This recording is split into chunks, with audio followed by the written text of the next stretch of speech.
네, 여러분 평안히 잘 주무셨습니까? 오늘도 이 아침에 하나님 말씀과 찬양과 기도로 시작하는 우리 모든 가족들에게 하나님의 은혜가 충만하시기를 기도합니다.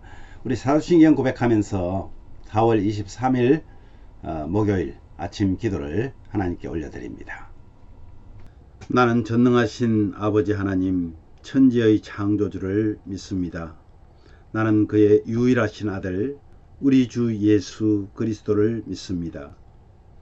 그는 성령으로 잉태되어 동정녀 마리아에게서 나시고 본디오 빌라도에게 고난을 받아 십자가에 못 박혀 죽으시고 장사된 지 사흘 만에 죽은 자 가운데서 다시 살아나셨으며 하늘에 오르시어 전능하신 아버지 하나님 우편에 앉아 계시다가 거기로부터 살아있는 자와 죽은 자를 심판하러 오십니다.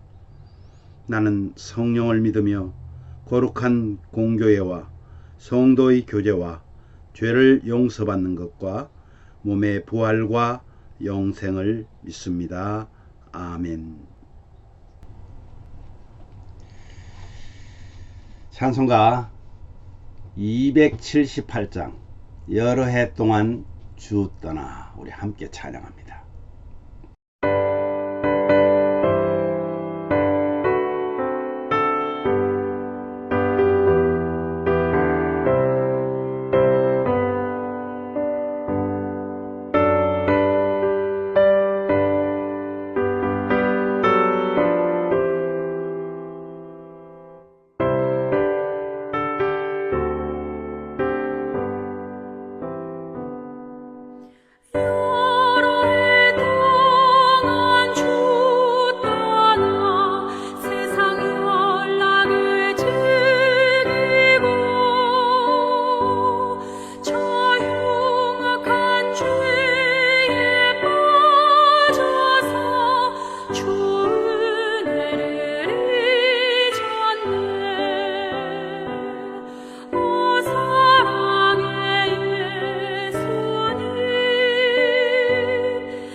말씀은요, 민수기 14장 39절에서 45절 말씀입니다.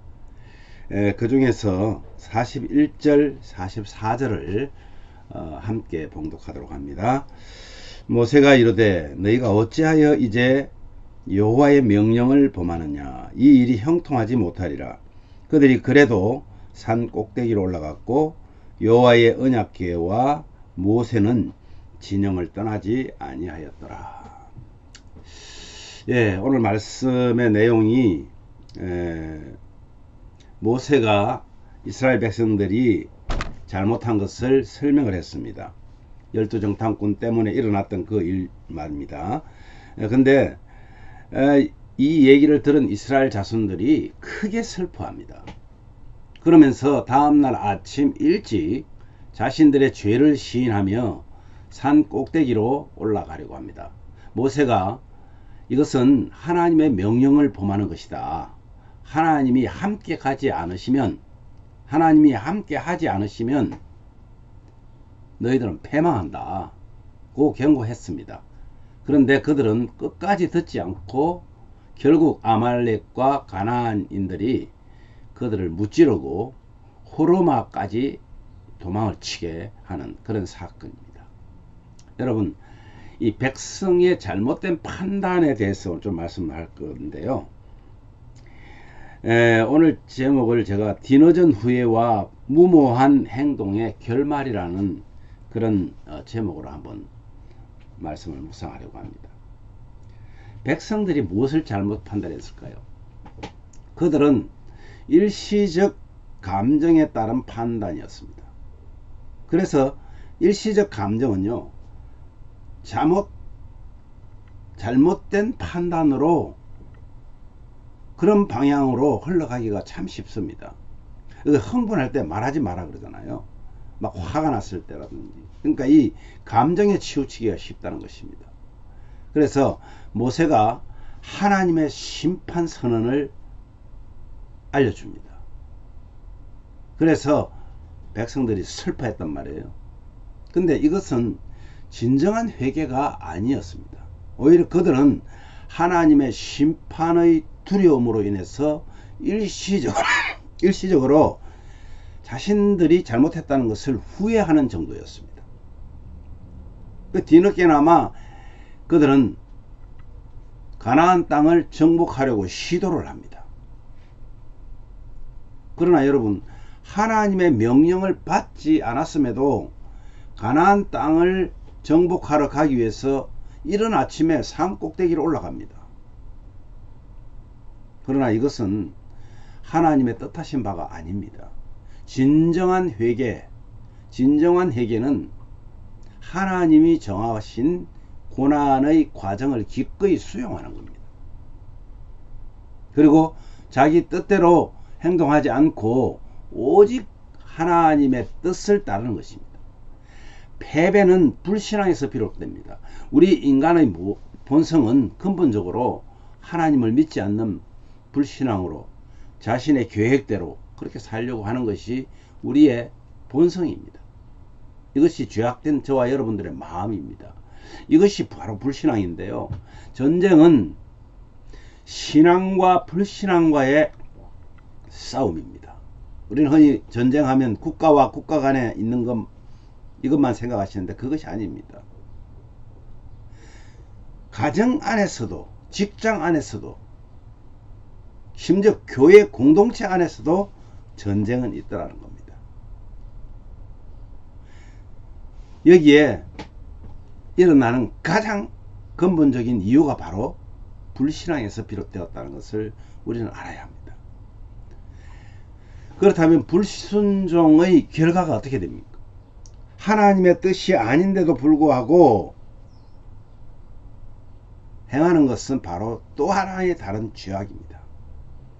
모세는 하나님의 승인 없이 무모하게 행동하려는 이스라엘 백성들에게 경고합니다. 아말렉 사람과 가나안 사람의 칼에 망할 것이라고 분명하게 말해줍니다. 하나님이 그분을 멸시한 백성에게서 떠나셨기 때문에 백성의 패배는 불보듯 뻔했습니다. 그런데도 백성들은 그 경고를 무시하고 고집을 부리면서 자신들의 의지대로 행동을 합니다. 결국요, 그들은 혹독한 대가를 치릅니다. 아말렉 사람과 가나안 사람이 내려와서 백성을 공격하고, 그 호르마라는 말이 저주, 진멸이라는 뜻이거든요. 그 호르마라는 그 곳까지 추격을 합니다. 오늘날 저와 여러분도, 성도인 저와 여러분이 자신이 하려는 일이 하나님의 뜻인지 하나님의 뜻과는 무관한지, 이것이 가장 중요합니다. 그래서 우리는 어떤 행동을 하거나 말을 할 때 하나님이시라면 어떻게 하셨을까 하는 것을 생각하는 것, 너무나 중요합니다. 사람이 보기에 타당해 보여도 하나님의 뜻과 무관하다면 우리는 그 일을 거쳐야 합니다. 그런 일들이 참 많잖아요. 도저히 납득이 되지 않는 그런 일들이 많이 있습니다. 결국 그들은 어떻게 돼요? 혹독한 대가를 치릅니다. 아말렉 사람과 가나안 사람이 내려와서 총 공격을 해서 그들은 이제 더 이상 쫓겨갈 데가 없습니다. 하나님 뜻과 무관하다면 그 일을 반드시 거쳐야 합니다. 영적 전쟁에서 승리하기 위해서는요, 승리의 원리를 알아야 합니다. 원리를 모르면 패배할 수밖에 없습니다. 승리의 원리는 바로 하나님이 우리와 함께 하시는 겁니다. 하나님이 함께 하는 삶이란 우리가 하나님을 알고 그분의 말씀을 믿고 따르는 것을 의미합니다. 우리가 하나님 말씀을 순종할 때 하나님은 모든 싸움에서 승리할 수 있도록 길을 열어주신다는 겁니다. 그러므로 승리를 원하신다면 먼저 하나님 말씀에 귀를 기울이고 그 말씀에 온전히 순종해야 합니다. 오늘도 우리 모든 예심 가족들은 하나님이 오늘 나에게 원하는 것이 무엇인지를 이 아침에 한번 말씀 안에서 찾아보기를 원합니다. 그래서 하나님의 뜻대로 행하셔서 오늘 밤이 되었을 때 정말 하나님 안에서 행복했다, 그런 고백이 나온다면 얼마나 좋겠습니까? 오늘 말씀 생각하시면서 우리 이렇게 기도합시다. 주님, 우리 안에 불신앙의 마음을 제하여 주시고 주님을 신뢰하는 믿음으로 오늘도 승리하게 하여 주시옵소서. 우리가 그렇게 기도하시길 바라고요. 또 미국, 대한민국 회복을 위해서 교회와 정부와 정치인들이 하나님을 두려워함으로 회복되게 해달라고 기도하십시오. 또 연약한 우리 성도님들, 믿음과 연약한 육신이 회복되어서 주님을 찬양하는 그런 기쁨을 누리게 해달라고 기도하십시오. 회복의 복음이신 주님을 증거하되 가정마다, 개인마다 예수로 회복되기를 기도합시다. 그리고 구원받음을 찬양합시다. 제가 먼저 기도한 후에 여러분 자유롭게 기도하시면 되겠습니다. 제가 기도하겠습니다. 하나님 아버지, 이스라엘 백성들이 엄청난 범죄를 저지르고 모세의 중보로 그들이 하나님의 진멸을 피하긴 했는데 그들이 깨닫지 못하는 어리석음 때문에 잘못된 판단으로 하나님의 뜻과는 무관한 그런 일들을 정함으로 인해서 크게 낭패를 당했던 그런 모습들을 오늘 말씀을 통해서 보았습니다. 우리가 그러했습니다. 하나님의 뜻과는 상관없이 말하고 생각하고 행동했던 잘못된 우리의 모습들을 용서하여 주시기를 원합니다. 우리의 마음속에 악한 것이 올라올 때에 먼저 하나님의 뜻을 생각하면서 하나님의 말씀 안에서 말하게 하시고 오늘도 우리를 만나는 모든 사람들에게 그리스도인의 모습으로 대하며 하나님의 뜻대로 그들과 함께 할 수 있는 하루가 되게 하여 주시옵소서. 우리의 마음속에 불신앙의 마음을 제거하여 주시고 주님을 신뢰하고 믿는 믿음으로 오늘 하루도 승리의 자리에 서게 하여 주시기를 원합니다. 미국과 대한민국의 회복을 위해 교회와 정부와 정치인들이 하나님을 두려워함으로 회복되게 하여 주시옵소서. 특별히 연약한 우리 성도님들의 믿음, 연약한 육신 회복되어서 정말 주님을 매일매일 찬양하며 기쁨을 누리는 성도들이 되게 하여 주시기를 원합니다. 회복의 복음이신 주님을 증거하되 가정마다 개인마다 예수로 회복되기를 기도합니다. 특별히 우리가 구원받은 하나님의 백성 된 것을 찬양하며 선포하는 우리 믿음의 가정들이 다 되게 하여 주시옵소서. 오늘 종일 주님과 함께 하기를 소원하옵고 우리를 위해 부활하신 예수 그리스도의 이름으로 기도하옵나이다. 아멘.